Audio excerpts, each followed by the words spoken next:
So what's like your dream role? I want to play that untold story of this prolific black man in the 70s who didn't really get the right shine of light. We were talking before we got on the segment of you possibly moving. Yes, possibly, maybe. A lot of people say you need to find a mentor, find a mentor, find a mentor. Well, what happens when the mentors say no?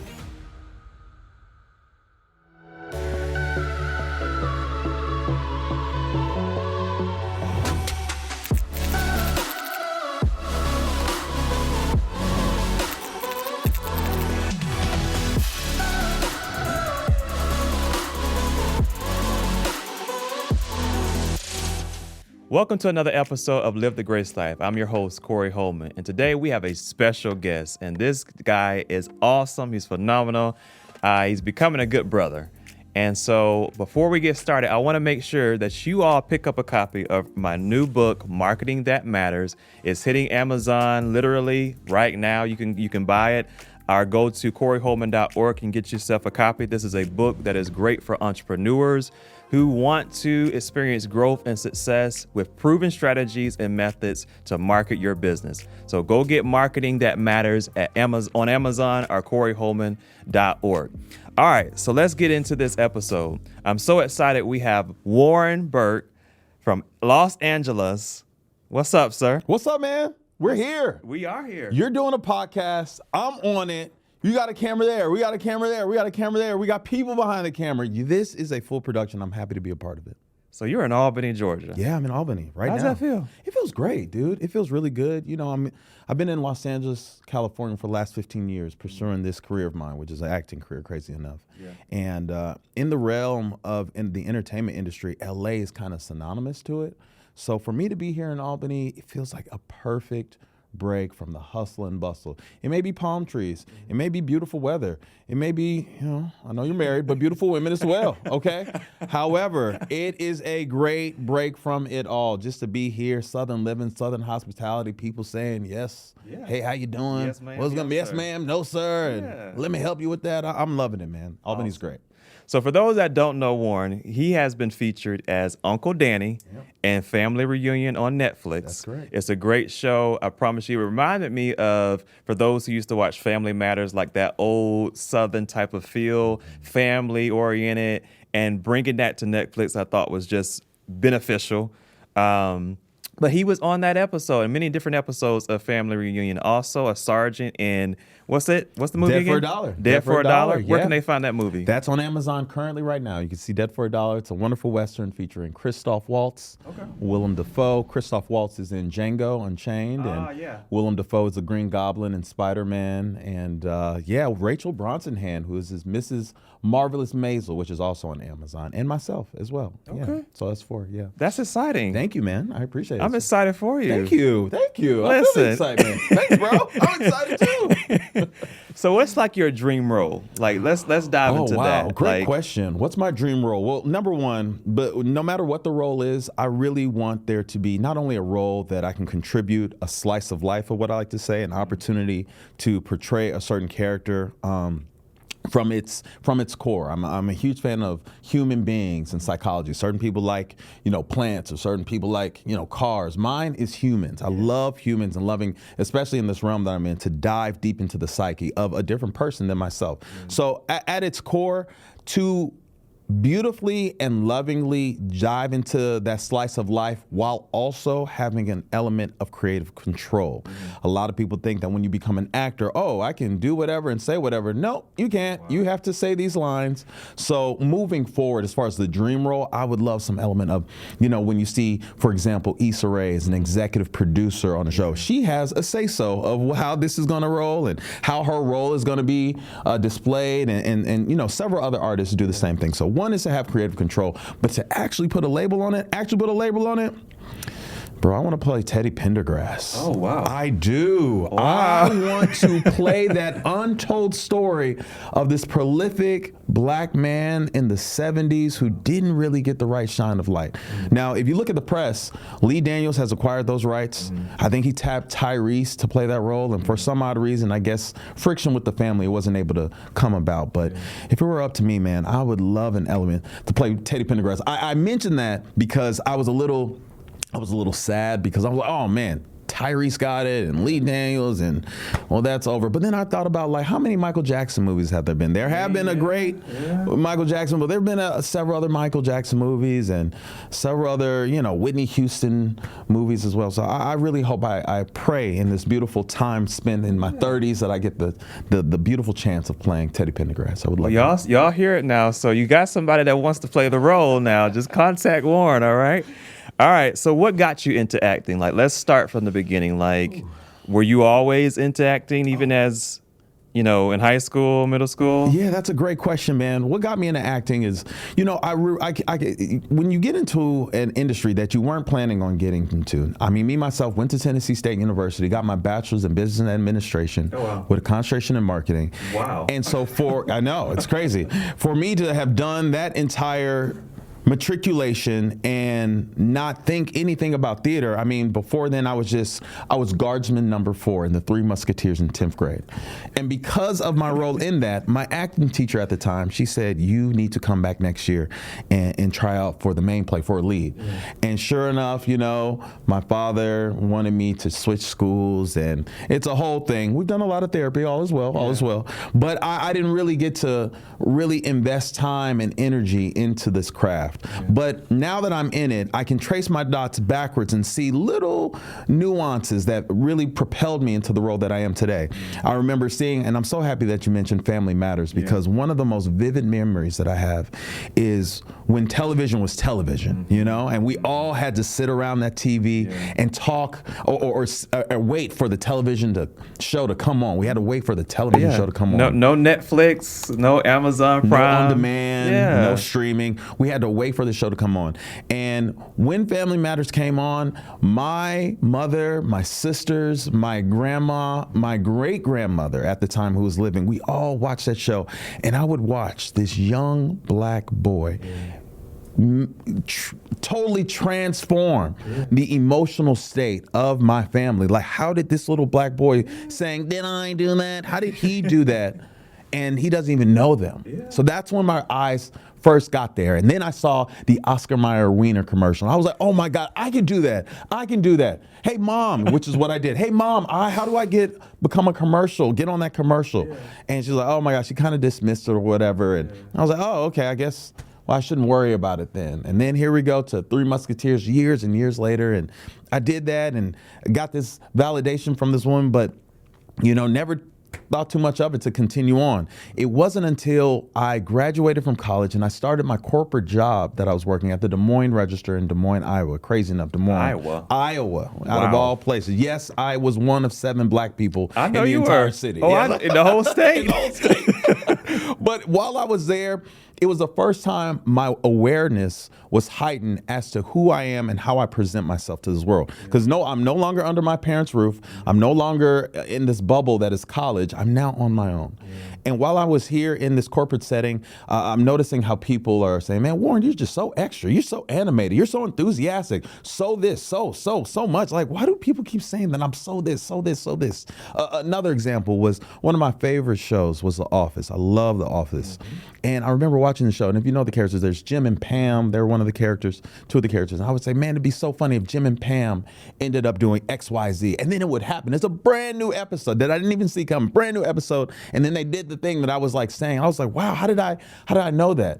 And it was just this element and this energy of my love for film, my love for television, how into it I was, how I was so entranced, and how people were able to become these characters, even though they were totally different, and looking up to people, who I really genuinely love, like from Denzel Washington, Leonardo DiCaprio, to Johnny Depp. Have you met Denzel? I have. Wow. I shook his hand one time. How was that experience? Oh my gosh, 2011, I'll never forget. He was on that movie with Chris Pine and him. He's on a train. I think it's Unbreakable, Unbreakable or something like that. I somehow, some way was able to score a spot on the red that was a carpet. score. And then I was waiting there. He was coming down and he was shaking people's hand. He shook my hand and I just looked at my hand like, whoa, I just shook Denzel Washington's hand. I'll never forget it. So I would do the He got same. some soft hands, bro. He got some soft hands. You think of Denzel training day and, Pelican Bay? Like, no, soft hands, soft moisturized hands. That is hilarious. Yeah, it's the truth. Oh my goodness. Yeah. All right, so I was going to ask you that. What are some of your mentors? But it sounds like Denzel, obviously. Can I talk about that? Yeah, Let's sure. talk about mentors. A lot of people ask me this question in regards to the entertainment industry. The thing about mentors, a lot of people say you need to find a mentor, find a mentor, find a mentor. Well, Corey, what happens when the mentors say no? Oh, wow. What happens then? I'll never forget, and I'm gonna keep saying this loud and clear. I got really close, and at least I was in the same vicinity, in the same circles of Keegan Michael Key, as we know, Key and Peele. And man, with him being from Detroit, me being from Chicago, him going into improv comedy for Second City, me going into the Groundlings, which is an improv theater in Los Angeles, California, him doing well in comedy, me doing well in comedy, then him switching over to drama. And I'm like, me then switching over to drama. I thought he was just the perfect person who would be the excellent mentor. I mean, as far as for me to, thrive and understand this business. Sure enough, we were at Soho House in Los Angeles, California. We went to this event. It was actually The Dolomite Is My Name, featuring Eddie Murphy. It was a premiere of that. And this was probably like the official time. I was ready. I got up, mustered up the courage. He was talking to somebody. I was like, hi, Mr. Keegan. How's it going? Warren, I don't know if you remember me. I was actually on Key and Peele. I was in like 2 episodes. It was a noise sketch and some other sketch where they were like, where he plays Megan. It's like, hey, Megan, or something. Him and, Jordan or whatever. They did this thing. But I was in the sketch and he remembered. He remembers like, yeah, you were the fork. I was like, oh my God, yeah, you remembered it. And then like improv at Groundling's like, yeah, I remembered everything. Like, yeah, listen, man. Oh my God, I'm glad you remember. Dude, I think you would be an excellent fit for me to be a mentee. I think you're perfect. Oh, wow. This is this and that and that. And he just looked me in that dead eye. He was like, I am not the one to do that for you. And I was like, oh, wait, I'm sorry. This is not how this is supposed to go. You reach out to somebody, they see an element of themselves when they were younger, when they were on the journey to where they are today. And he said no. And I was really hurt by that. But what it made me to re-identify is to understand, why do you need a mentor? Yeah. I know that's so minuscule and so elementary, but like, understanding that reason of why you need someone who may be quote unquote higher or more further ahead really brought me into a space of like, really identify, what is it? Do you just want the companionship? Do you want the friendship? Do you just want the relationship? Because for what? For why? For, whether it's as shallow as can be. I want you to make me famous. I want you to, submit me to your agent, put me in your film or whatever the case may be. At least you have reasons. I was just saying mentor. If I needed help, that I could always call you. Yeah. At any time. But it seemed as though that I was, the divine, the spiritual element of it all was leading me to a path where I had to be a little bit more specific with the people that I'm bringing into my life. So I think that was very helpful and it allows me to be a much better mentor. And that's what I was going to say. When I talk to others, yeah. I mean, because I can identify with that with certain areas of my life, wanting mentors, like looking, I always thought it could be in one person. Yeah. And I began to realize that it couldn't be in one person. I had to take a piece of this from this person, a piece from this person, whether it's I look up to your marriage or I look up to how you lead as a man. And so I had to realize that too. But I think the thing is that, like you said, yes, we have those moments. It is painful and it's discouraging and it's disappointing because you have, I don't know if it's like we over romanticize it in our brain of how it could actually go or how it would look. Yeah. But I think the thing is knowing how I felt in that moment and how I want others to feel going forward. And because you have experienced this, you've had levels of success, you've had moments where you can go in and how can you help someone else? And I know that the industry is hard. Ooh. I have family members that have been in it 20 years, and the traction has been hard for them. Yeah. And so knowing, because how long you been doing this? 15 years. 15 years. So you've had some success. You've had some open doors. God has blessed you. Yes. You know, and I know yes. there's more to come. Oh, yeah. So you got some upcoming roles that you got. Yeah. What's upcoming is there's this show. It's called Jury Duty, and Jury Duty is currently on Amazon right now. Well, I'm in the second season of Jury Duty. Now, this is the first, what we're hearing, it will not be called Jury Duty, but it is going to be the second season of it. Not to give too much away, but it is totally different. And just to give you a little gist of what Jury Duty was, it was this guy, this very real person, no different than you and the other individuals behind this camera, a very real person who's not an actor, wakes up and is notified that he has jury duty. Well, he shows up to the courthouse, and to what he doesn't know is that the other jurors, the bailiff, the lawyers, and the judge, and the janitor, and every single person that he sees around him, they are all actors. And he is the only real person on this live, immersive theater play that he has no clue about. And, hopefully, if you ever watch it, there's a huge reward that he gets in for putting up with all of the shenanigans and craziness of this. And so we are in the second season of this. I'm going to be participating in it. It should be out in fall of 2025. Awesome. And it was a wild ride, but I'm really excited to see how it comes together. It's going to be fun.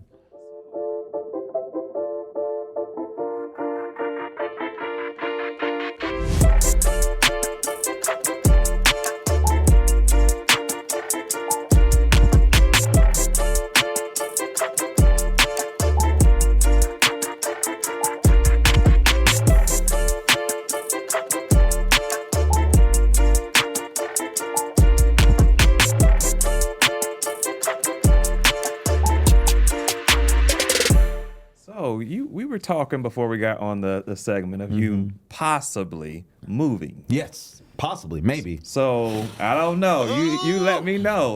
Listen, dude. Anything that you invest time, money, and energy to, when you separate from it, a lot of times we see it in romantic relationships. A lot of times we see it in friendships or any type of relationship, so to speak. When you want to leave it, it's not as easy. It's not as It's not easy at all. But for me personally, I really am ready to kind of exercise this notion of what it means to be maybe bi-coastal. I really do love my career. I do love the upward trajectory of my career. Yet at the same time, I feel, and I've compared LA to this several times, that LA, those Amazon campuses, those Google campuses in Silicon Valley, that you got everything. All you can eat food. A great place to say that I work at quote unquote Google, or, they even sometimes have shuttles that'll pick you up for free and bring you to work and they'll take you right back after. A fitness facility will be on there, even a bed and a meditation room and all these events at work. But here's the thing, at the end of the day, you are still at work. And to be honest with you, that's a perfect analogy of how it's felt with LA.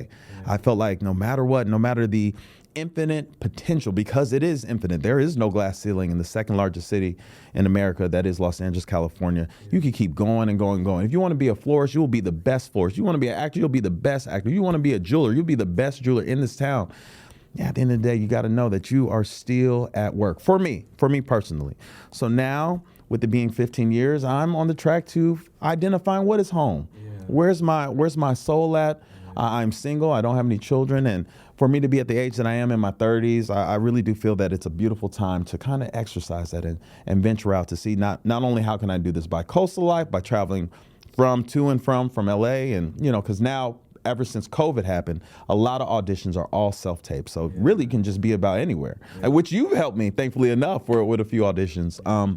But also I would love to, who's my tribe? Who's my partner? Who's my community? Who are my people that I know will always have my back, whether I'm an actor or a pilot, a writer, a janitor, street sweeper, doesn't matter. Who are my people? So I'm on that new transitional process of my life. So finding communities where you're at. Yeah. I mean, I understand that. I think as life transitions is important. Like you need to know at the end of the day, who has your back? Yes. Because you have people who will come when things seem to be high. That's true. But when I'm low, where you at? Where you at? Where you at? Where now? you at? It's all cool. And I remember Dead for a Dollar when it came out, man. I was hot. I was hot. People were all around me, and as slowly as the buzz died away, slowly but surely, they fade away. And dude, I don't even think people, because I used to call them fake.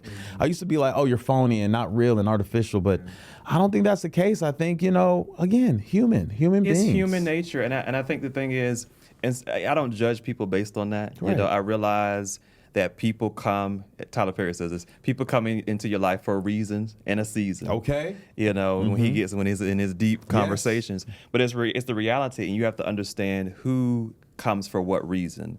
And I realize you can have a bunch of people around you, but there's only a few. You can probably count them on your hand how many really got your back. Yeah. And you'll know it. And I think the thing is that I realize is, and I used to say this a lot because I struggle with this, if I want to be, and I have to become what I want others to be in my life. One more time, say that again. I have to become what I'm looking for others to be. So if I'm wanting to have community, do I cultivate a community around me? Yeah. Do people feel authentic enough to be themselves, where they don't have to show up and whatever they think I got going on? Because you have those moments. I remember I was talking to this lady. She was a superintendent. Everybody was trying to contact her. The moment she got off the scene, her phone was dry. Oh. It was dry. Wow. Because she's no longer in a position. She's no longer in what you would call in the seat of authority. Right.